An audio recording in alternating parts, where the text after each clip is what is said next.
ऐसी वीडियो रोज देखने के लिए आप मेरे वीडियो को लाइक करें, इस पे कमेंट करें और अपने दोस्तों के साथ शेयर करें।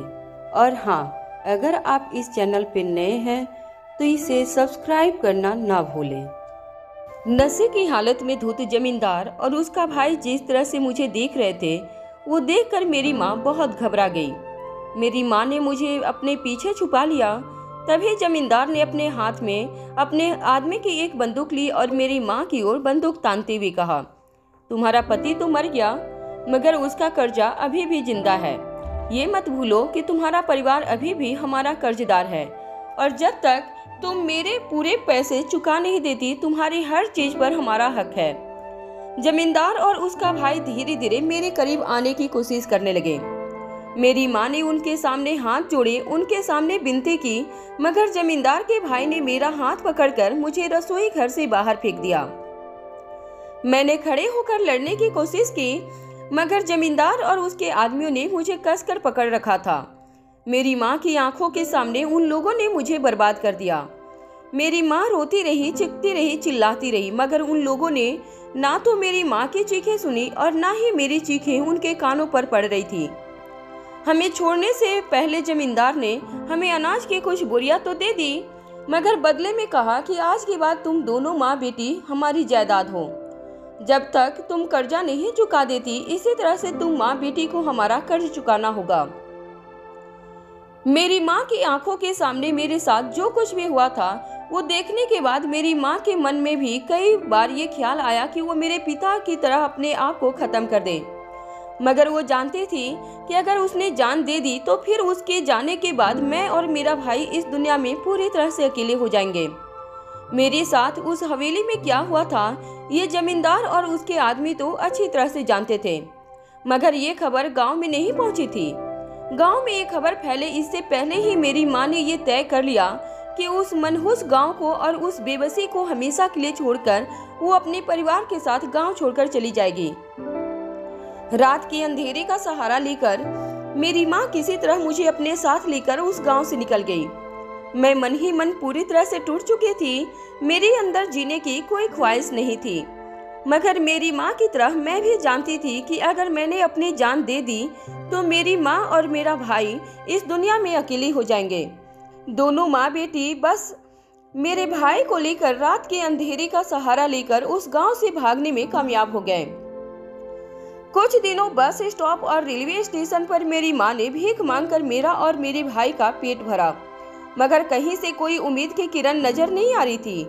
जाने अनजाने वाले लोग मेरे भाई की हालत को देखकर हम पर तरस खाकर हम पर सिक्के फेंककर आगे निकल जाते, मगर हर रोज मेरी माँ यह सोच सोच कर शर्मिसार होती रही कि जिस इज्जत और खुददारी के लिए मेरे पिताजी ने अपनी जान तक दे दी, आज उनकी आत्मा को कितना दुख पहुँच रहा होगा। मेरी माँ पढ़ी लिखी नहीं थी, उसे अपना नाम भी लिखना नहीं आता था, इसलिए कोई इज्जत की नौकरी मिलने का कोई सवाल ही नहीं पैदा होता था। ऊपर से मेरी माँ का शरीर इतना कमजोर पड़ चुका था कि कहीं कोई मजदूरी का काम भी उसे मिलना बहुत मुश्किल हो गया था। हम दोनों हर मुश्किल का सामना करने के लिए तैयार थे। बस हमारे दिल में एक ही उम्मीद थी कि एक दिन कोई ऐसा चमत्कार हो जाए कि मेरा भाई फिर से अपने पैरों पर खड़ा हो जाए। भाई के इलाज को ढूंढते ढूंढते एक दिन हम शहर पहुंचे। शहर के बड़े बड़े अस्पतालों में सिर्फ चेकअप करने के लिए जो फीस चाहिए थी, उतनी तो शायद हम साल भर में भी इकट्ठा नहीं कर पाते। शहर में आने के बाद मैंने और मेरी माँ ने पहले तो छोटी मोटी नौकरियां की। उसके बाद एक अरसा ऐसा भी आया जब मेरी माँ को कहीं कोई काम नहीं मिल रहा था। हमने सड़कों पर भीख भी मांगी थी। वक्त गुजरता गया, मगर हमारे जख्मों पर मरहम लगाने वाला कोई नहीं मिला। कुछ महीनों बाद मुझे एक बड़े से शोरूम में एक छोटी सी नौकरी मिली। उसी के सहारे मैं अपने परिवार का पेट भरती थी। मुझे ऐसा लगने लगा था जैसे मैं दुनिया की सबसे खुशकिस्मत लड़की थी जिसे इतनी अच्छी नौकरी मिली थी कि वो अपने परिवार का पेट भर सके।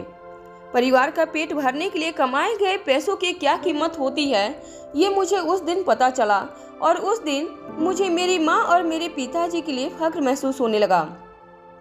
मैंने भी मन ही मन ठान लिया था कि एक दिन मैं इतनी बड़ी नौकरी लेकर दिखाऊंगी कि मेरे परिवार को कभी किसी के सामने हाथ न फैलाना पड़े, और वही दिन मेरी जिंदगी के लिए मेरे लिए शायद सबसे बड़ा दिन होगा। और वो दिन बहुत जल्द मेरी जिंदगी में आया।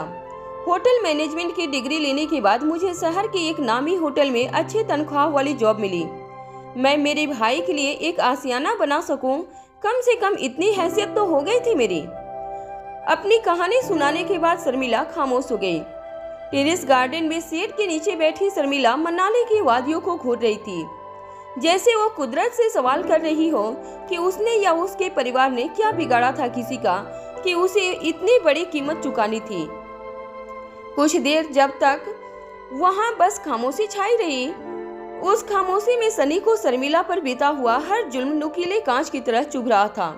न सिर्फ शर्मिला के आंसू सूख चुके थे, बल्कि सनी की आंखों से बहने वाले आंसू भी सूख चुके थे। कुछ देर खामोश रहने के बाद सनी ने शर्मिला से पूछा, और तुम्हारी माँ, वो अब क्या करती है? सनी का सवाल सुनते ही शर्मिला मुस्कुराकर सनी की ओर देखने लगी। कुछ देर की खामोशी के बाद चुप्पी तोड़ते हुए शर्मिला ने सनी से कहा, शहर आने के कुछ ही अरसे बाद माँ की तबीयत बहुत ज्यादा बिगड़ गई थी। जिंदगी में उसके साथ जो जुल्म हुए थे, उसके बाद शायद वो दिन रात यही सोचती रहती थी और अपने आप को कोसती रहती थी कि ये ऊपर वाले ने उसे इतना कमजोर क्यों बनाया था कि वो अपने बेटे की रक्षा नहीं कर पाई। मेरी माँ ने आत्महत्या तो नहीं की थी, मगर इसी सोच की वजह से अंदर ही अंदर वो अपने आप को खत्म कर रही थी।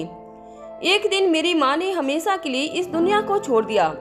तब से लेकर अब तक मेरा बस एक ही सपना है, मेरी आंखों में बस एक ही उम्मीद है कि किसी तरह मैं अपने छोटे भाई को फिर से अपने पैरों पर खड़ा कर सकूं। जैसे ही सनी ने शर्मिला की ये बात सुनी, सनी की आंखों में चमक आ गई। सनी चाहता था कि कम से कम शर्मिला की इस उम्मीद को सच करने के लिए वो कुछ कर सके। शर्मिला के करीब जाते हुए सनी ने कहा, हाँ हाँ क्यों नहीं, और इसमें मैं भी तुम्हारी मदद करना चाहूँगा। तुम्हारे भाई का इलाज करने के लिए चाहे जितने भी पैसे खर्च हो जाएं, उसे जहाँ भी भेजना पड़े मैं उसे बड़े से बड़े हॉस्पिटल में भेजने के लिए तैयार हूँ। खर्चे की तुम फिक्र मत करना। ये मत समझना कि मैं तुम पर कोई एहसान करके अपने एहसानों के बदले तुम्हारी इच्छा खरीदना नहीं चाहता हूँ, मगर सचमुच मैं तुम्हारे लिए, तुम्हारे भाई के लिए कुछ करना चाहता हूँ। सनी की ये बात सुनने के बाद फिर से शर्मिला ने अपनी नजरें झुका ली और फिर धीमी आवाज में कहा, सर आप तो अच्छी तरह से जानते हैं कि मैं इतने बड़े होटल में काम करती हूँ। आपको मेरी तनख्वाह भी पता है, ठीक ठाक कमा लेती हूँ सर, मगर मेरे भाई के इलाज के लिए सिर्फ ढेर सारे पैसों की नहीं, बल्कि एक ऐसी दवाई की जरूरत है जो जुट पाना शायद मेरे बस की बात नहीं है। शर्मिला की बात सुनकर सनी हैरान रह गया। सनी की समझ में नहीं आ रहा था कि ऐसी कौन सी दवाई हो सकती थी जिसे खरीद पाना शर्मिला के लिए मुमकिन नहीं था, और अगर उस दवाई की कीमत बहुत ज्यादा थी तो सनी शर्मिला की मदद करना चाहता था। सनी ने शर्मिला से कहा, अरे तुम बताओ तो कौन सी दवाई है वो, मैं तुम्हें वो दवाई लाकर दूंगा। और देखो, इसको मेरा एहसान मत समझना। अगर तुम चाहो तो आने वाले दिनों में तुम्हारी तनख्वाह से मैं धीरे धीरे पैसा काटता रहूंगा, ताकि तुम्हें ये न लगे कि मैं किसी भी तरीके से तुम्हारी सिचुएशन का फायदा उठाना चाहता हूँ। मैं बस चाहता हूँ कि तुम्हारा भाई फिर से अपने पैरों पर खड़ा हो जाए। तुम में अपनी जिंदगी में जो तकलीफें सही है, जो कुछ दुख तुमने झेले हैं, कम से कम उन सारे दुखों को, उन सारी तकलीफों के बदले तुम्हें इतनी सी तसल्ली तो हो कि इतना सब कुछ सहने के बाद तुम्हारा भाई फिर से अपने पैरों पर खड़ा हो पाए। इतना कहने के बाद सनी ने आगे कहा, और सच कहूँ तो तुम्हारी जिंदगी का सपना पूरा होते हुए मैं भी देखना चाहता हूँ। प्लीज प्लीज शर्मिला, मना मत करना और मुझे बताओ कि वो कौन सी दवाई है जो तुम्हारे भाई को ठीक कर सकती है। मैं अभी कुछ देर में उस दवाई का इंतजाम करता हूँ। सनी की बात सुनने के बाद शर्मिला के चेहरे पर और भी ज्यादा मायूसी दिखने लगी। शर्मिला ने धीमी आवाज में सनी से कहा, अगर वो दवाई इतनी आसानी से मिल जाती तो इस दुनिया में आज कहीं कोई बीमार आदमी या हादसे का शिकार आदमी नजर नहीं आता। वो दवाई नहीं है, वो चमत्कार है। मेरे भाई के रीढ़ की हड्डी पर कुछ इस तरह से चोट लगी है कि उसकी रीढ़ की हड्डी का ठीक हो पाना नामुमकिन है। रीढ़ की हड्डी पर लगी चोट की वजह से मेरे भाई का शरीर बेजान हो चुका है, मगर मेरे भाई का दिमाग, उसकी आंखें, उसका मन बिल्कुल वही सारी चीजें सोच सकता है, महसूस कर सकता है जैसा कि मैं और आप। मुझ पर और हमारी माँ पर जो जुल्म हुए हैं, हमने जो दुख सहे हैं, वो सब कुछ वो जानता है। मगर हमारी मदद करने के लिए या हमें बचाने के लिए वो कुछ नहीं कर सकता, बस अपनी आंखों से आंसू बहा सकता है। सनी ने फिर से अपनी आवाज ऊंची करते हुए शर्मिला से कहा, शर्मिला प्लीज एक बार बताओ मुझे कि वो कौन सी दवाई है। तभी शर्मिला ने सनी की आंखों में आंखें डालकर कहा, वो एक ऐसी दवाई है जिसके जरिए रोहित सर और अनिका मैडम ने एलेक्जेंडर की जान बचाई थी। शर्मिला के मुंह से ये बात सुनकर सनी के होश उड़ गए। सनी को ऐसा लग रहा था जैसे उसका पूरा शरीर सुन्न पड़ चुका था। सनी की समझ में नहीं आ रहा था कि वो क्या रिएक्ट करे। शर्मिला ने अपनी बात आगे बढ़ाते हुए कहा, मैंने कहा था ना आपसे, सर चमत्कार भी उन्हीं लोगों के घर होते हैं जिनके घर घी के दिए जलते हैं, आंसुओं के सहारे दीप नहीं जला करते। और जो गरीब आंसुओं के सहारे दिए जलाने की कोशिश करते हैं उनकी किस्मत में सिर्फ उदासी लिखी होती है। मैंने कहा था ना आपसे, अगर मेरी किस्मत में होता तो आपसे मांग भी लेती, मगर जो चीज मेरी किस्मत में नहीं लिखी उसे कैसे मांग लूं आपसे सर। शर्मिला की बात सुनकर सनी का मुंह खुला का खुला रह गया था। सनी ने अटकती हुई आवाज में शर्मिला से कहा, एलेक्जेंडर को बचाने के लिए भाभी ने। इससे पहले कि सनी अपनी बात पूरी कर पाता, शर्मिला ने सनी से कहा, V16 पावर ड्रग का इस्तेमाल किया था और वहीं V16 पावर ड्रग मेरे भाई को फिर से अपने पैरों पर खड़ा कर सकता है। हालांकि सनी V16 पावर ड्रग के बारे में कुछ ठीक से नहीं जानता था, मगर लोगों की तरह उसने भी कई ऐसी बातें सुनी थी कि अनिका के पास कोई ऐसा ड्रग था जिसकी वजह से दुनिया भर की ताकतें अनिका के पीछे पड़ी थी।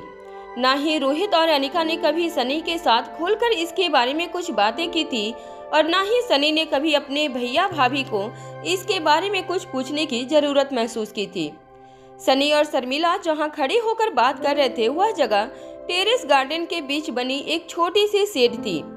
अक्सर होटल में आए कपल इस जगह पर प्राइवेट वक्त गुजारना पसंद करते थे। होटल का स्टाफ यहाँ वहाँ घूमते हुए कई बार उस तरफ देखकर यह नोटिस कर रहे थे कि शर्मिला अकेले में सनी के साथ बातें कर रही थी। होटल के स्टाफ में देखते ही देखते कई सारी बातें चलने लगी, यहाँ तक कि शर्मिला की खूबसूरती से जलने वाली कुछ लड़कियाँ यह भी कहने लगी कि शर्मिला जैसी लड़कियाँ पैसे कमाने के लिए अपने बॉस को खुश करना बेहद अच्छी तरह से जानती है। होटल का स्टाफ यह तो नहीं जानता था कि शर्मिला और सनी के बीच में क्या बातें चल रही थी, मगर उनके लिए अफवाह फैलाने के लिए बस उन दोनों का बातें करना ही काफी था। धीरे धीरे जैसे ही होटल में काम करने वाली बाकी लड़कियों के कानों तक ये खबर पहुंची, कई सारी लड़कियां टेरेस गार्डन के पास भी दिखावा करके शर्मिला और सनी की इस मीटिंग को देखने लगे। मगर जैसे ही उनका एक सीनियर वहां किसी काम के सिलसिले में पहुंचा, उसने यह पूरा नजारा देखा। उसने सारी लड़कियों को डांटकर अपने अपने काम पर जाने को कहा, मगर फिर उस सीनियर ने भी सनी और शर्मिला के बीच बढ़ रही नजदीकियों को नोटिस किया और बिना कुछ रिएक्ट करे वहां से चला गया। सनी इन सारी बातों से बिल्कुल अनजान था। सनी के चेहरे पर काफी टेंशन नजर आ रहा था। शर्मिला के मुंह से V16 पावर ड्रग का नाम सुनकर सनी के होश उड़ गए। रोती हुई और दबी हुई आवाज में शर्मिला ने सनी से कहा, सर मैं अच्छी तरह से जानती हूँ कि दुनिया में कई ऐसी चीजें हैं जो दुनिया में ऊंचे ओहदे पर बैठे ऊंचे खानदान के लोगों के लिए ही होती है। उन पर हम गरीबों का कोई हक नहीं है। हम अब तक ये भी अच्छी तरह से जानते हैं कि मेडिकल साइंस में कई ऐसे आविष्कार हो चुके हैं जो खतरनाक बीमारियों को भी आसानी से हरा सकते हैं, मगर ये सारी दवाइयाँ आम लोगों के लिए अब तक अनअवेलेबल नहीं की गई हैं। ये बस दुनिया के उस वर्ग के लिए सीमित हैं जिन्हें लोग ऊंचे खानदान के लोगों के नाम से जानते हैं, जिनके पास पैसा है, जिनके पास पावर है। सिर्फ उन्हीं की जान की कीमत होती है। पर अगर ऐसी चीजें हर एक इंसान में बांट दी जाए तो इस दुनिया में हमेशा हमेशा के लिए भेदभाव खत्म हो जाएगा। और अगर भेदभाव खत्म हो गया तो उन लोगों की बदसाहत भी खत्म हो जाएगी। इतना कहने के बाद शर्मिला ने आगे कहा, अपने भाई को फिर से अपने पैरों पर खड़ा करने के लिए मैं जिंदगी भर जूझती रहूंगी। शायद ऊपर वाला कोई चमत्कार ही कर दे, मगर मैं अच्छी तरह से जानती हूँ कि जो चमत्कार इंसान के बस में है वो चमत्कार हमारे लिए नहीं है। एलेक्जेंडर एक बहुत प्यारा बच्चा है। मेरी दुआ एलेक्जेंडर के साथ है। उसके उज्जवल भविष्य के लिए मैं ऊपर वाले से प्रार्थना भी करूंगी। मगर मैं जानती हूँ कि अलेक्जेंडर और मेरे भाई के बीच बहुत बड़ा अंतर है। अलेक्जेंडर मारवा खानदान का खून है और मेरे भाई के रगों में जो खून दौड़ रहा है वो एक बेबस, लाचार और कमजोर किसान का खून है। शर्मिला की बातें सुनकर सनी पूरी तरह से सुन पड़ चुका था। तभी शर्मिला ने अपनी बात आगे बढ़ाते हुए कहा, माफ कीजिएगा सर, मेरी कहानी सुनाकर मैं आपको परेशान नहीं करना चाहती थी। बस मैं यही कहना चाहती थी कि आपने मुझे जो प्यार दिखाया है मैं उस प्यार के काबिल नहीं हूँ। मेरी जिंदगी का मकसद सिर्फ मेरे भाई को फिर से एक बार अपने पैरों पर खड़ा होते हुए देखने की है। इसके अलावा ना तो मेरी जिंदगी का कोई मकसद है और ना ही मेरी जिंदगी के और कोई मायने हैं। मुझे माफ कर दीजिएगा सर। ये कहने के बाद शर्मिला अपनी आंखों से बहते हुए आंसुओं को पोंछकर वहां से चली गई। सनी की समझ में नहीं आ रहा था कि वो शर्मिला से क्या कहता। सनी बस फटी हुई आंखों से शर्मिला को होटल लॉबी में वापस जाते हुए देखता रहा। सुबह सुबह जब प्रेसिडेंशियल स्वीट में अनिका की आंखें खुली तो रोहित मुस्कुराता हुआ उसके सामने ट्रे पकड़कर खड़ा था। रोहित ने ट्रे में अनिका के लिए ऑरेंज जूस रखा था। अनिका की जैसे ही आंखें खुली रोहित ने मुस्कुराकर अनिका से कहा, गुड मॉर्निंग माय प्रिंसेस। मैंने तो सोचा था कि याददाश्त खोने के बाद तुम्हारी कई सारी आदतें भी बदल गई है। क्या तुम जानती हो, पहले तुम दोपहर को 1-1 बजे तक सोया करती थी, कई बार उससे भी कई ज्यादा। कई बार तो जब तुम आंखें खोलती थी तब बच्चे डिनर करके वापस बेडरूम में आ रहे होते थे, मगर आजकल तो तुम घर में सबसे पहले आंखें खोल लेती हो। आज कई दिनों बाद मुझे महसूस हो रहा है कि मेरी पुरानी अनिका की पुरानी आदतें वापस लौट आई है। देखो, सुबह के 10 बज गए हैं और अब जाकर तुम्हारी आंखें खुली है। अक्सर ऐसी बातों पर पति नाराज हुआ करते हैं, मगर मुझे इस बात की खुशी हो रही है कि कम से कम तुम्हारी पुरानी आदतें लौट रही है। और तुम देख लेना, बहुत जल्द तुम्हारी पुरानी आदतों के साथ तुम्हारी याददाश्त भी वापस लौट आएगी। वैसे एक पति होने के नाते मुझे इस बात से ज्यादा फरियाद नहीं है कि मेरी बीवी की याददाश्त खो चुकी है। तुम अब भी उतनी ही सुंदर हो, उतनी ही समझदार हो जितनी पहले थी। बस सुबह सुबह जागने के बाद तुम्हारी आंखों में जो मेरे लिए प्यार नजर आता था, कहीं न कहीं आज तुम्हारी आंखों से वो प्यार गायब है। मैं तुम्हारी आंखों में फिर से अपने लिए वो प्यार देखना चाहता हूँ। रोहित की ऐसी प्यारी प्यारी बातें सुनकर अनिका के चेहरे पर भी मुस्कान आ गई। अनिका जानती थी कि याददाश्त खोने से पहले अनिका रोहित से बेहद प्यार करती थी। न सिर्फ लोगों ने उसे बताया था, मगर बच्चों ने अनिका को जो वीडियो दिखाया था उस वीडियो से भी ये बात साफ साफ पता चलती थी कि अनिका और रोहित एक दूसरे से कितना प्यार करते थे। अनिका ने धीरे से अपने बिस्तर से उठकर रोहित से कहा, क्या मैं पहले भी बिना ब्रश किए ही जूस पी लिया करती थी या ब्रश करने के बाद ही जूस पीती थी? अनिका की ये बात सुनकर रोहित खिलखिलाकर हंसने लगा। अपने हाथों में पकड़ी हुई ट्रे को साइड टेबल पर रखते हुए रोहित ने कहा, मेरी समझ में नहीं आ रहा है कि जिस लड़के की याददाश्त पूरी तरह से खो चुकी है वो लड़की अपनी जुबान की ताकत को कैसे नहीं भुला पाई। आज भी तुम्हारी जुबान उतनी ही हाजिर जवाब है जितनी की पहले थी। जाओ, पहले फ्रेश होकर आओ। मैं बच्चों के साथ नाश्ते के टेबल पर तुम्हारा इंतजार कर रहा हूँ। वैसे बच्चों ने नाश्ता कर लिया है और मैं तुम्हें बता दूं कि बच्चे आज बहुत ज्यादा एक्साइटेड हैं। हम सब मनाली का हेलीकॉप्टर टूर लेने के लिए जाने वाले हैं। बेडरूम से बाहर जाने से पहले अचानक ही रोहित ने अपने कदम रोक लिए और फिर अनिका के ठीक बगल में आकर बैठ गया। कुछ देर मन ही मन कुछ सोचने के बाद रोहित ने अनिका की आंखों में आंखें डालकर कहा, अनिका, हम ये तो नहीं जानते कि तुम्हारी याददाश्त कब वापस आएगी, मगर तुम्हारे जितना बड़ा डॉक्टर मैं होता तो जमीन आसमान एक करके ये पता लगा लेता कि तुम्हारे दिमाग के किस हिस्से को ताला लग गया है और फिर उसकी चाबी कहीं न कहीं से खोज निकालता और तुम्हारे अतीत को तुम्हारे वर्तमान के साथ जोड़ देता। मगर अनिका, इतना याद रखना, मैं, बच्चे, पूरा परिवार तुमसे बहुत ही प्यार करते हैं। जितना पहले किया करते थे आज भी उतना ही प्यार करते हैं।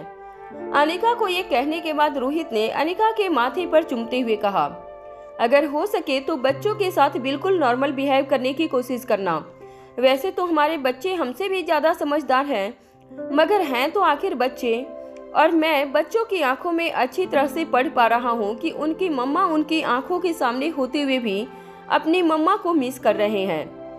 अनिका, बुरा ना मानो तो मैं तुमसे सिर्फ एक बात कहना चाहता हूँ। तुम बच्चों के साथ बिल्कुल पहले की तरह पेश आने लगो। मेरा मतलब है, जब भी बच्चे गलती करें तो उन्हें डांट दिया करो। उनकी शरारतों पर रोक लगाने के लिए तुम कई बार उन्हें छोटी छोटी सजा भी दिया करती थी। वैसे भी माँ बाप की डांट भी बच्चों की परवरिश का एक अहम हिस्सा होता है। और सबसे जरूरी बात, बच्चों के साथ बच्चा बनकर रहना सीख जाओ। हो सकता है बच्चों के बचपन में तुम्हें अपना अतीत नजर आ जाए। बच्चे तुम्हारे साथ जब भी वक्त गुजारते थे तो उनके साथ तुम हंस हंस कर बच्चों की तरह ही बच्चा बनकर उनके साथ वक्त बिताती थी। मैंने सोचा था मनाली आने के बाद हम सब खुशी खुशी वक्त गुजारेंगे, मगर यहाँ आने के बाद एक जो हादसे होने लगे, उसके बाद बच्चे भी थोड़े से सहम गए हैं। आज मेरी तुमसे एक छोटी सी रिक्वेस्ट है, बच्चों के लिए तुम अपनी उनकी पुरानी मम्मा अनिका बनकर आओ। उन्हें इस बात का एहसास मत होने देना कि तुम अंदर से कितनी परेशान हो। हमारे बच्चे दुनिया में सब कुछ देख सकते हैं, मगर तुम्हें परेशान होता हुआ, तुम्हें दुखी होता हुआ नहीं देख सकते। अनिका भी रोहित की बात अच्छी तरह से समझ पा रही थी। अनिका को भी कहीं न कहीं अपने आप पर थोड़ा सा गिल्ट महसूस हो रहा था। अनिका ने रोहित के साथ बेडरूम में सिर्फ इसलिए रात गुजारी थी ताकि अनिका ये जान पाए कि रोहित का असली चेहरा क्या है। मगर कहीं न कहीं अब अनिका को भी लगने लगा था कि रोहित के बारे में जो भी गलत बातें उसने सुनी थी वो शायद बेबुनियाद थी। एक सक्सेसफुल बिजनेसमैन होने के नाते रोहित के कई दुश्मन थे, जिसके चलते लोग रोहित के बारे में गलत बातें फैलाने की कोशिश कर रहे थे। और शायद श्रेया भी इसी किसी गलत फहमी का शिकार थी। रोहित जब कमरे से बाहर निकला तब रोहित ने देखा कि डाइनिंग टेबल पर बैठे बच्चे लैपटॉप खोलकर लैपटॉप के स्क्रीन पर देखकर जोर जोर से अपने हाथ हिला रहे थे। रिया ने जोर से चिल्लाते हुए कहा, दादी देखिए, मम्मा अभी तक जागी नहीं है। मम्मा की पुरानी आदतें वापस लौट रही है। देख लीजिएगा, हमारी मम्मा जल्द से जल्द वापस पुरानी मम्मा बन जाएंगी। बच्चे वीडियो कॉल के जरिए आयशा मारवाह के साथ बात कर रहे थे। तीनों बच्चे काफी खुश नजर आ रहे थे। स्पेशली वो इस बात को लेकर काफी एक्साइटेड थे कि आज वो अपनी मम्मी और डैड के साथ पूरा दिन बिताने वाले थे। उन्होंने ये सोचा था कि मनाली आने के बाद वो अपने पूरे परिवार के साथ वक्त गुजारेंगे, मगर लकड़ी बाजार में जो हादसा हुआ था उसके बाद उन्हें अपने मॉम डैड के साथ वक्त गुजारने का मौका नहीं मिला था। मगर आज वो जानते थे कि उनके मॉम डैड पूरा दिन उनके साथ रहने वाले थे और वो लोग मनाली की हेलीकॉप्टर राइड भी करने वाले थे। जैसे ही रोहित लैपटॉप स्क्रीन के पास आया, आयशा ने रोहित को देखते हुए कहा, तुम तो भूल ही गए हो कि तुम्हारी माँ अभी जिंदा है। ना कोई कॉल करते हो, ना ही वीडियो कॉल करते हो। लेकिन ये तो बच्चे हैं जो अपनी दादी माँ को मिस करते हैं। आयशा की बात का जवाब देते हुए रोहित ने कहा, अरे नहीं माँ, ऐसी बात नहीं है। दरअसल वो यहाँ आने के बाद कुछ ऐसा काम निकल आया कि आपको कांटेक्ट करने का मौका नहीं मिला। रोहित अपनी माँ को लकड़ी बाजार में हुए हादसे के बारे में नहीं बताना चाहता था। रोहित की बात सुनते ही आयशा ने कहा, अरे भाई, तुम लोग वहाँ इसलिए भेजा गया है ताकि तुम अपना सारा काम काज छोड़कर कुछ वक्त के लिए बिजनेस के टेंशन को भुलाकर अनिका और बच्चों के साथ वक्त बिता सको। वहाँ जाकर भी अगर तुम्हें काम ही करना है तो ये काम करो, तुम सब वापस यहाँ आ जाओ। मुझे बच्चों को और अनिका को अपने आप से दूर रखने का कोई शौक नहीं है। रोहित ने इस बात का जवाब देते हुए कहा, अरे माँ, अभी अभी तो आए हैं, अभी कुछ ही दिन यहीं पर रहने वाले हैं। एंड आई प्रॉमिस यू कि आने वाला वक्त मैं बच्चों के साथ और अनिका के साथ बिताऊंगा। रोहित अपनी माँ के साथ बात कर ही रहा था कि रोहित के मोबाइल फोन पर एक मैसेज फ्लैश होने लगा, जिसमें इंस्पेक्टर गिरीवाल ने लिखा था, हम हत्यारे के बेहद करीब पहुंचने वाले हैं। इंस्पेक्टर गिरीवाल का मैसेज पढ़ने के बाद रोहित के चेहरे का रंग उड़ गया। रोहित कुछ देर तक बस अपने फोन स्क्रीन पर लिखे मैसेज को पढ़ता रहा। ना ही रोहित आयशा की ओर देख रहा था और ना ही मैसेज का कोई रिप्लाई टाइप कर रहा था। बस मैसेज पढ़ने के बाद रोहित एक गहरी सोच में डूब गया। वीडियो कॉल में जब आयशा ने रोहित को परेशान देखा तो आयशा ने रोहित से पूछा, क्या हुआ बेटा, किसका मैसेज है और इस मैसेज को पढ़ने के बाद तुम इतने परेशान क्यों नजर आने लगे हो?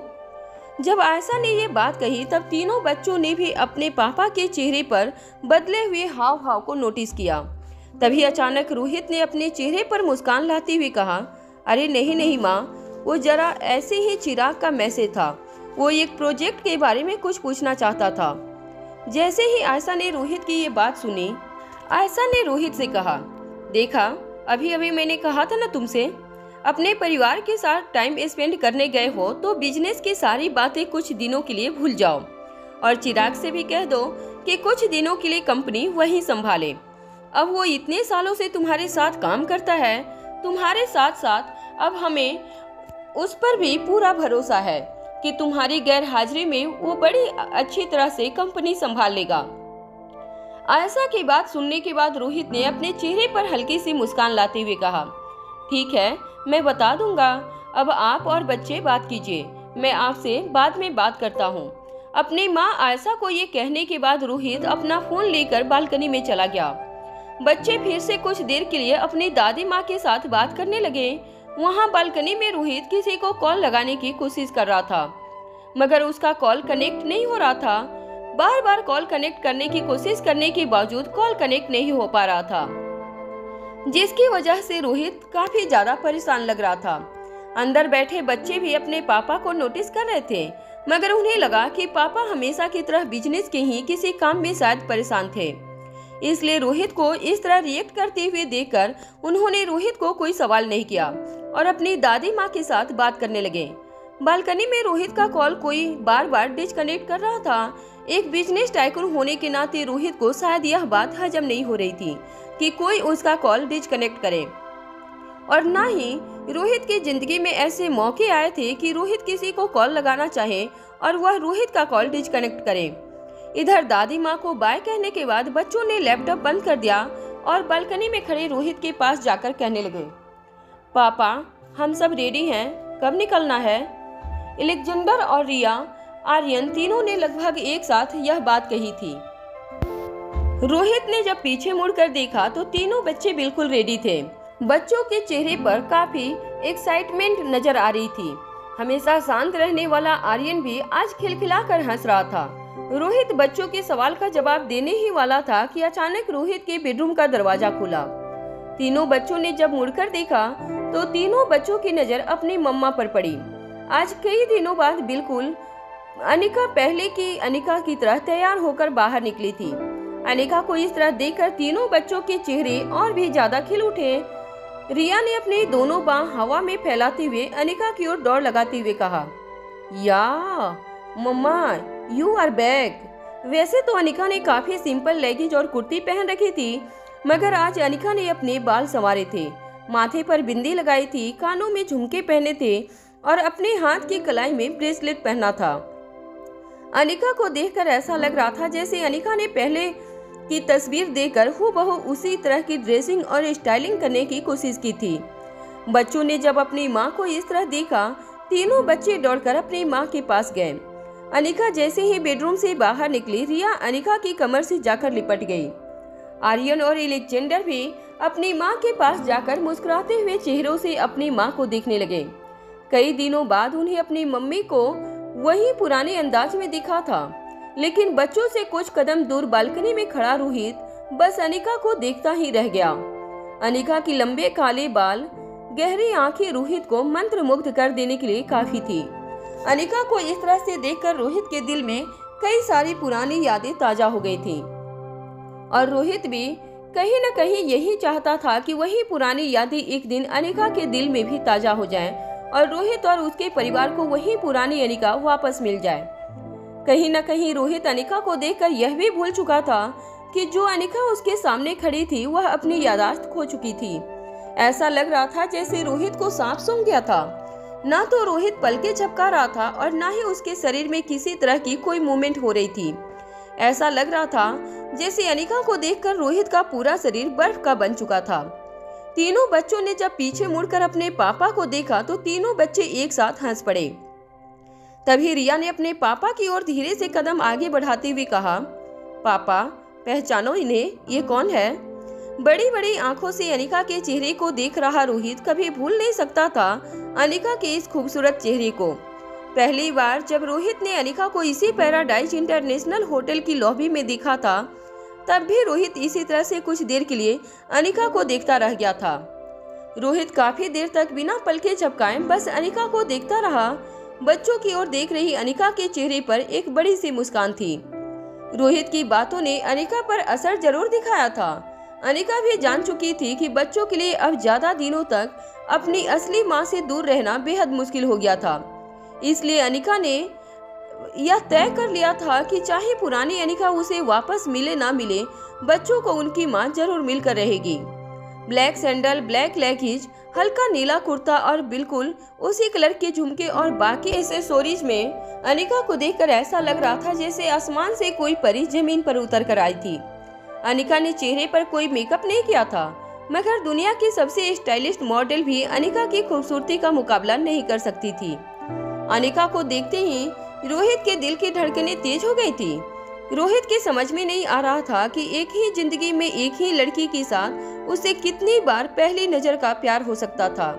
रोहित को अब मन ही मन ये फीलिंग्स होने लगी थी कि वो जब भी अनिका का चेहरा देखता था उसे उसी तरह की फीलिंग्स होती थी जब रोहित ने अनिका को पहली बार देखा था। रोहित धीरे धीरे अपने कदम अनिका की ओर आगे बढ़ाने लगा। अनिका तीनों बच्चों के साथ काफी खुश नजर आ रही थी। तीनों बच्चों ने अनिका का हाथ पकड़कर उसे गोल गोल घुमाना शुरू कर दिया था। अनिका भी अपना बैलेंस बनाकर बच्चों के साथ हंसी खुशी खेलने लगी थी। रोहित की आंखों के सामने आज वही दिन था जिसकी रोहित ने उम्मीद की थी। अनिका और रोहित के तीनों बच्चे फिर से खुश नजर आ रहे थे। फिर से एक बार रोहित का पूरा परिवार एक साथ खुशियां मनाने वाला था। रोहित बस बड़ी बड़ी आंखों से अनिका को कुछ देर तक देखता रहा। रोहित मन ही मन ये सोचने लगा कि अगर उसकी पूरी जिंदगी यह दृश्य देखने में निकल जाए तब भी उसे कोई फरियाद नहीं होगी। रोहित अपनी गहरी सोच में डूबा हुआ था और अपने परिवार को खुश देखकर मन ही मन खुद चहक रहा था।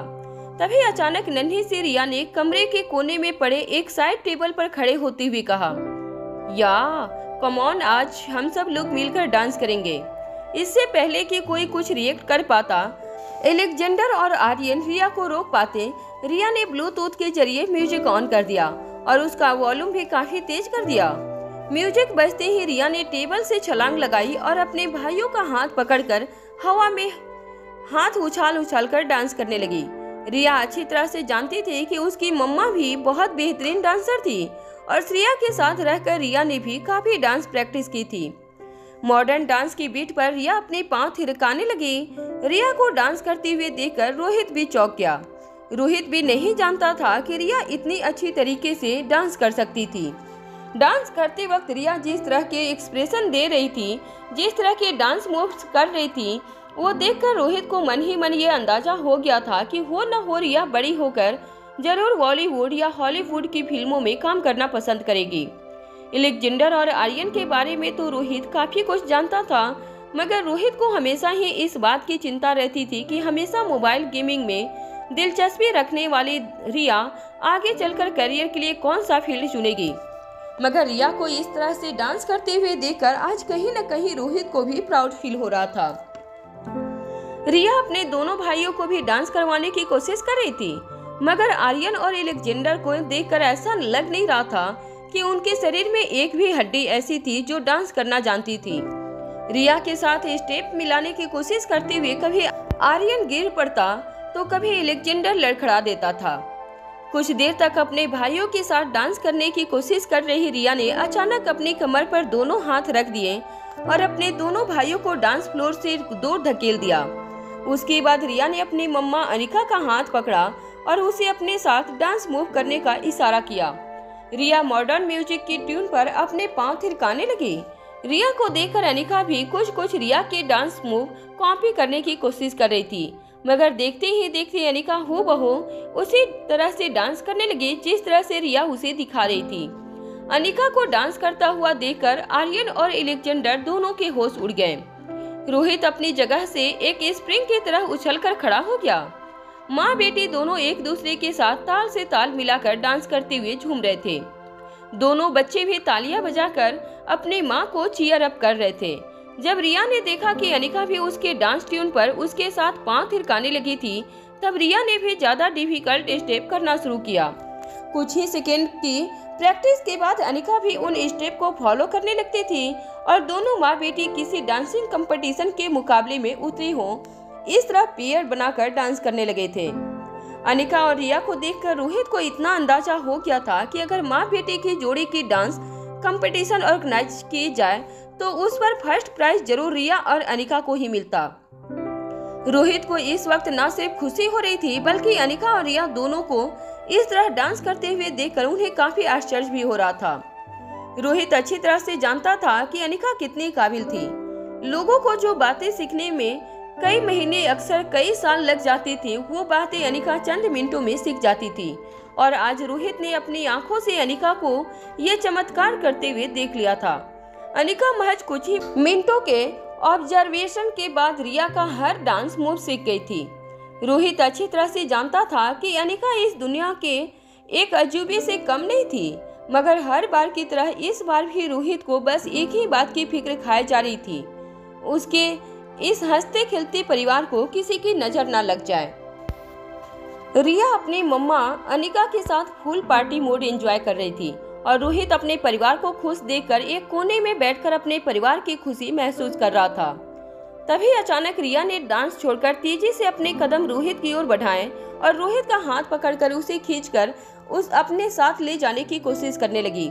रोहित समझ गया था कि रिया चाहती थी कि रोहित और अनिका कपल डांस करें। वैसे तो रोहित को डांस में ज्यादा दिलचस्पी नहीं थी और न ही आज तक रोहित ने कभी डांस करने की कोशिश भी की थी, मगर आज वह अनिका के नजदीक आने का कोई मौका नहीं छोड़ना चाहता था। रिया के खींचने पर रोहित भी शर्माते हुए रिया के साथ डांस फ्लोर पर पहुंच गया और रिया ने अपने पापा को ठीक अपनी मां के बगल में खड़ा रखते हुए उन दोनों को एक साथ डांस करने का इशारा किया। रोहित डांस करना तो नहीं जानता था, मगर किसी तरह अपने दोनों हाथ हवा में हिलाकर डांस करने की कोशिश करने लगा।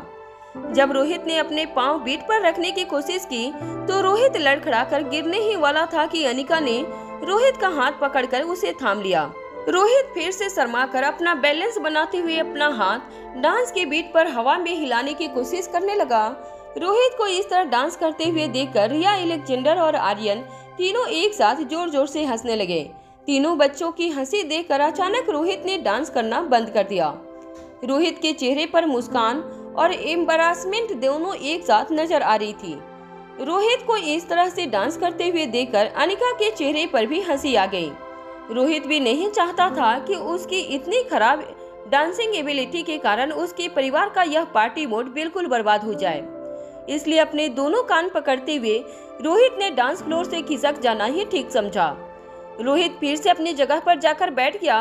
रिया ने अपने सर पर अपना एक हाथ मारा और फिर से डांस के बीट पर अपने पैर को थिरकाने लगी। रिया ने अपनी मम्मी की ओर देखकर फिर से इशारा किया और दोनों माँ बेटी फिर से एक दूसरे की ताल में ताल मिलाकर डांस करने लगे। अलेक्जेंडर और आर्यन भी यह सब कुछ देखकर काफी खुश नजर आ रहे थे। तभी अचानक प्रेसिडेंशियल स्वीट के दरवाजे पर किसी ने डोर बेल बजाई। जब रोहित ने सिक्योरिटी कैमरा से देखा कि बाहर कौन खड़ा था तो रोहित को सनी नजर आया। सनी जैसे ही रोहित को दिखाई दिया, रोहित ने प्रेसिडेंशियल स्वीट का दरवाजा खोला और एक बड़ी सी मुस्कान देखकर अपनी बाहें फैलाते हुए रोहित ने सनी को अंदर बुलाया। रोहित अपने परिवार की खुशी देखकर बेहद खुश था और रोहित की खुशी साफ साफ उसके चेहरे से झलक रही थी। रोहित ने सनी को अंदर बुलाकर प्रेसिडेंशियल स्वीट का दरवाजा बंद किया और सनी को गले लगाते हुए कहा, अरे भाई, आज तो तुम अपनी भाभी और भतीजी को देखोगे तो पागल हो जाओगे। देखो किस तरह से दोनों डांस कर रहे हैं। सनी ने इस तरह जब बच्चों को अपनी माँ के साथ डांस करते हुए देखा तो सनी ने रोहित की ओर देखकर एक झूठ मूठ की स्माइल दी और फिर से अपना सर झुका लिया। ऐसा नहीं था कि सनी को अपने परिवार की खुशी देखकर खुशी नहीं हो रही थी, मगर इस वक्त सनी का मूड उसे खुश होने नहीं दे रहा था। रोहित अपने परिवार की खुशी देखकर इतना खुश था कि उसे सनी के चेहरे की उदासी दिखाई नहीं दी। सनी ने जब रिया और अनिका को डांस करते हुए देखा तब सनी के चेहरे पर हल्की सी मुस्कान आ गई, मगर सनी दिल ही दिल में अभी अपनी शर्मिला और शर्मिला के साथ हुए हादसों के बारे में सोच रहा था। सनी शर्मिला की बातें सुनकर इतना ज्यादा प्रभावित हुआ था कि सनी को देखकर ऐसा लग रहा था कि वो पूरी तरह से एक बदला हुआ इंसान नजर आने लगा था। सनी मन ही मन यही सोच रहा था कि वो किसी भी तरह शर्मिला के सपने को पूरा करने में उसकी मदद करे।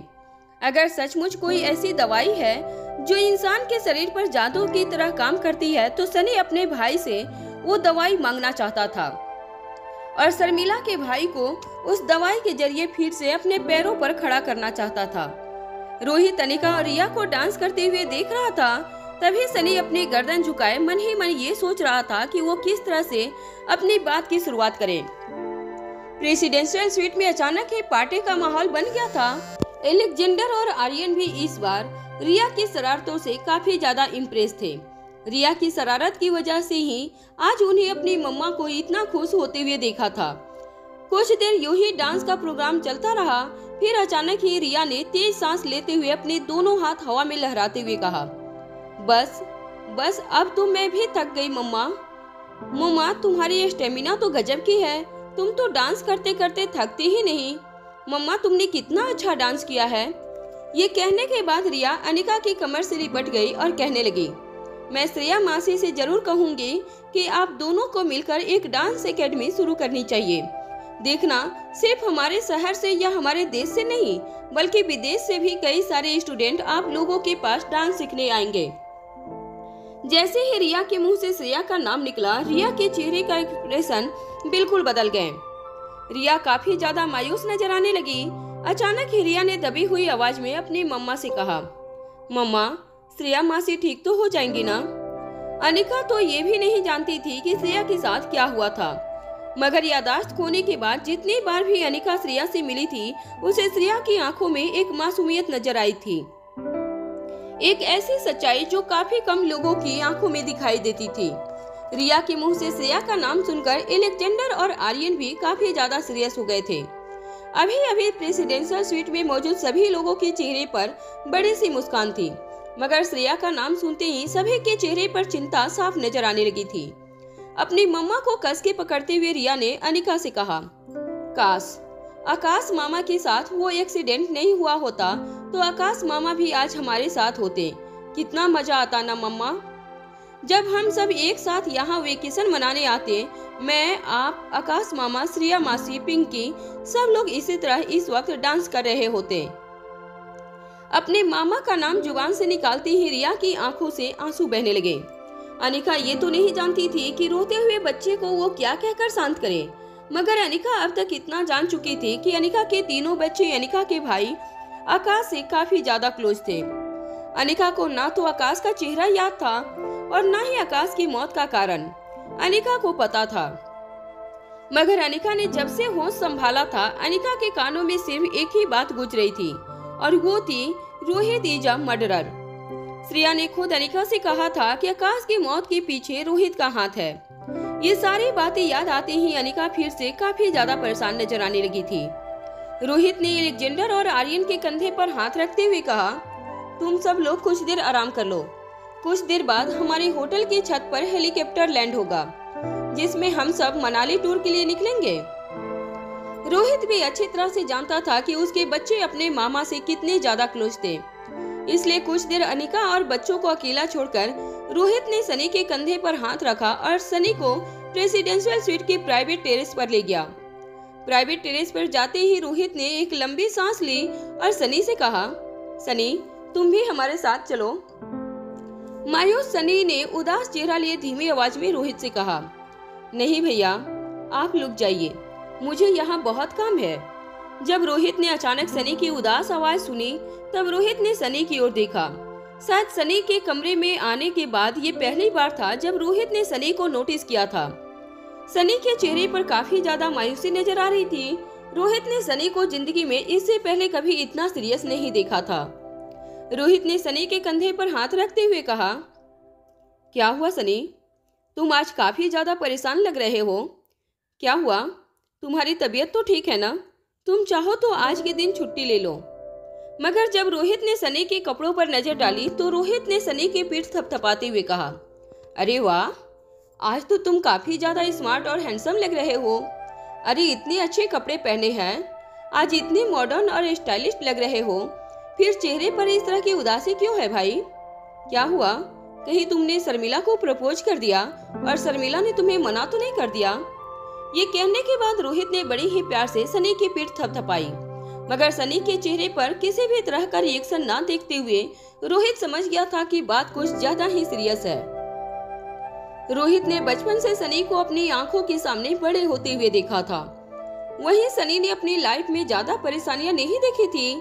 सनी गेम्स खेलना पसंद करता था, पढ़ाई से दूर रहना पसंद करता था और जिम्मेदारियों से भी दूर रहना ही पसंद करता था। ये रोहित की ही वजह से था कि सनी होटल पैराडाइज इंटरनेशनल की जिम्मेदारी संभालने लगा था और धीरे धीरे अपने पैरों पर खड़ा होने की कोशिश कर रहा था। मगर रोहित ने जिंदगी में इससे पहले सनी को कभी इतना सीरियस नहीं देखा था। वहाँ सनी समझ नहीं पा रहा था कि वो रोहित के साथ बात की शुरुआत कैसे करे। जिस V16 ड्रग को पाने के लिए दुनिया भर के लोग रोहित और अनिका के दुश्मन बने घूम रहे थे, उस V16 ड्रग को इतनी आसानी से कैसे मांगा जा सकता था, ये बात सनी के समझ में नहीं आ रहा था। मगर सनी ये भी जानता था कि शर्मिला के भाई को अगर कोई दवाई अपने पैरों पर वापस खड़ा कर सकती थी तो वो थी सिर्फ और सिर्फ V16 पावर ड्रग। रोहित ने दोबारा सनी की पीठ थपथपाते हुए कहा, सनी क्या हुआ? तुम इतनी गहरी सोच में क्यों डूबे हो?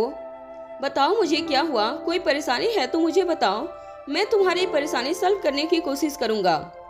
रोहित की बात सुनने के बाद सनी ने अटकती हुई आवाज में रोहित से कुछ पूछने की कोशिश की, मगर सनी की समझ में नहीं आ रहा था कि वो किस तरह अपनी जुबान से भी V16 पावर ड्रग का नाम निकाले।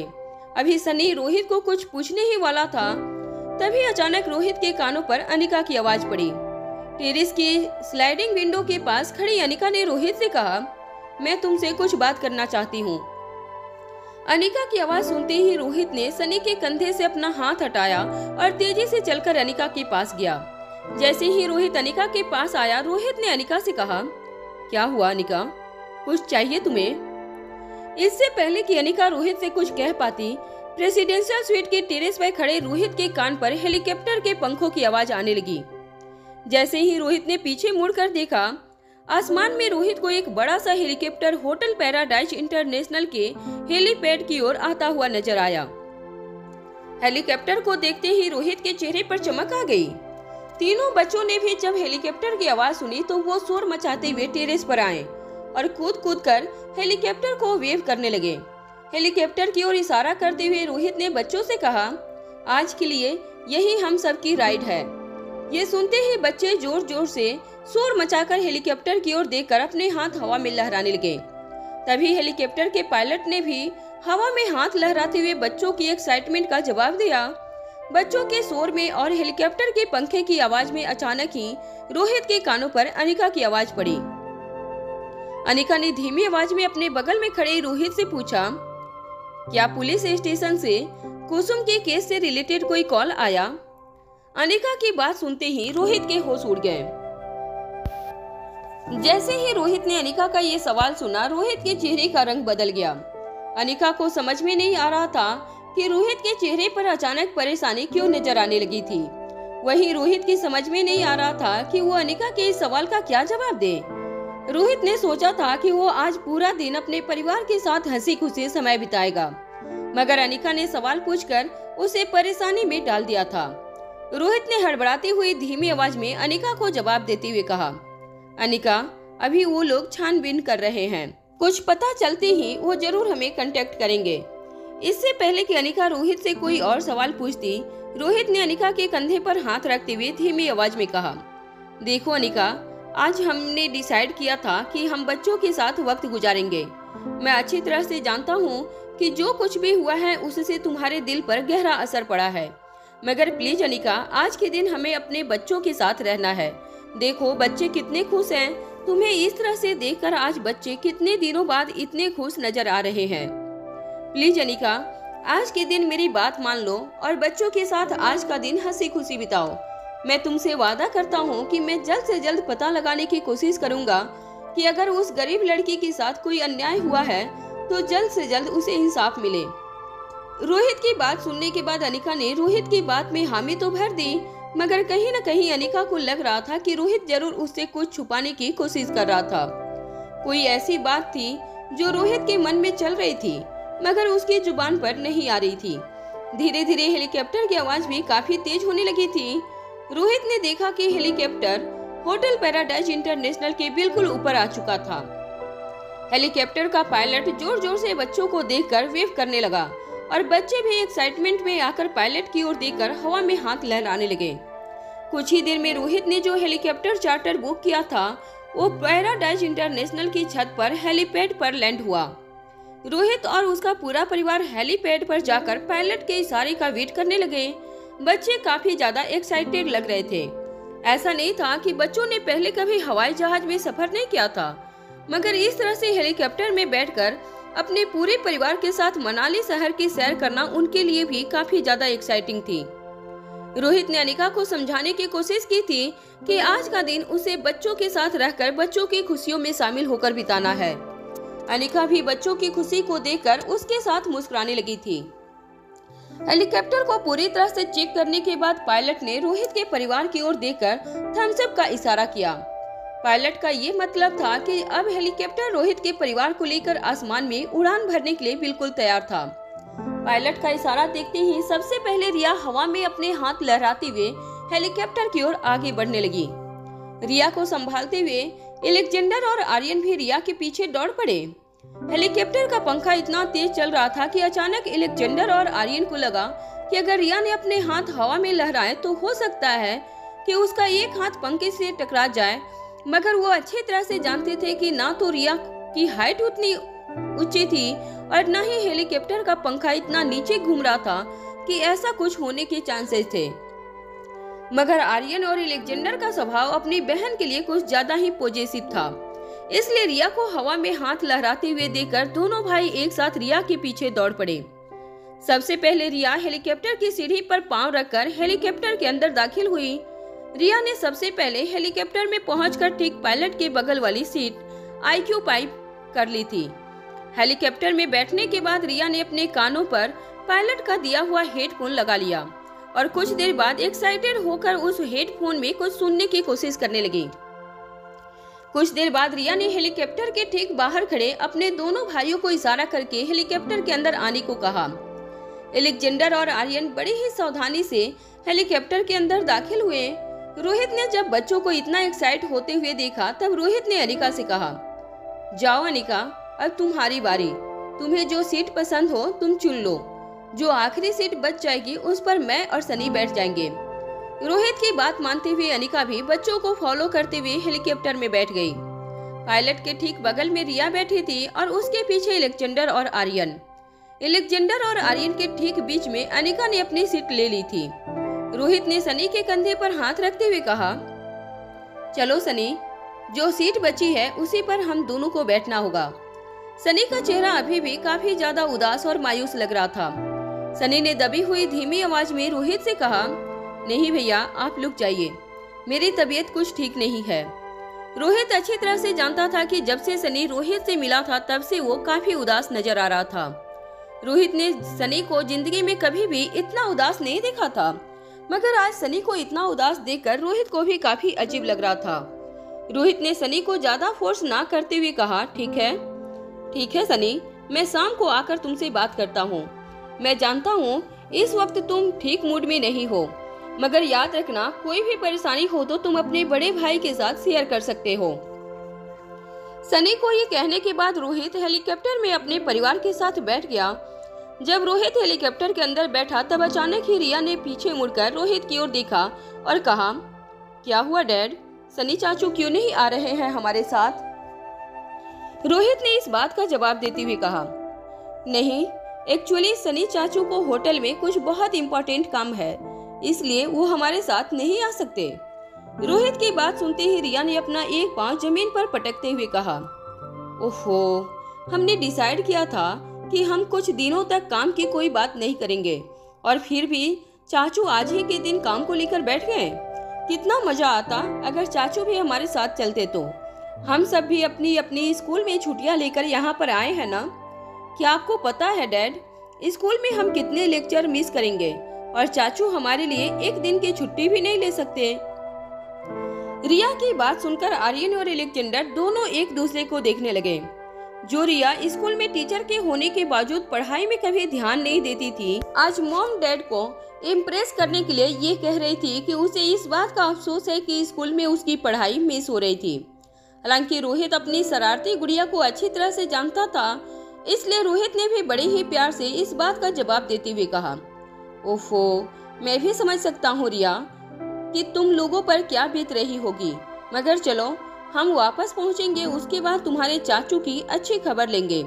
फिलहाल तुम बस चाचू को गुड बाय कहो और इस राइड को एंजॉय करो।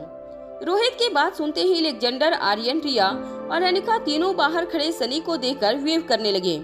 सनी भी अपने पूरे परिवार को टेक ऑफ लेते हुए देख रहा था और हवा में अपने दोनों हाथ हिलाकर उन्हें बाय कर रहा था। कहीं न कहीं आसमान की ऊंचाइयों को छू रहे हेलीकॉप्टर को देखकर सनी को अपने परिवार के लिए एक अलग ही किस्म की फीलिंग होने लगी थी। जो बात शर्मिला ने कही थी वो बार बार सनी के जहन में घूम रही थी। आसमान की ऊंचाइयां छू चुका हेलीकॉप्टर हवा से बातें करने लगा था। तीनों बच्चे काफी एक्साइटेड होकर मनाली की वादियां देख रहे थे। स्पेशली पायलट के ठीक बगल में बैठी रिया काफी ज्यादा एक्साइटेड लग रही थी। वो तालियां बजा बजा कर हर नजारे के मजे उठा रही थी। रिया चिल्ला चिल्ला कर अपने हाथ अलग अलग दिशाओं में घुमा घुमा कर लोगों को कोई न कोई मनाली का अट्रैक्शन देखने को कह रही थी। कभी रिया ऊंची वादियों की तरफ इशारा करती तो कभी नीचे दिख रहे बड़े से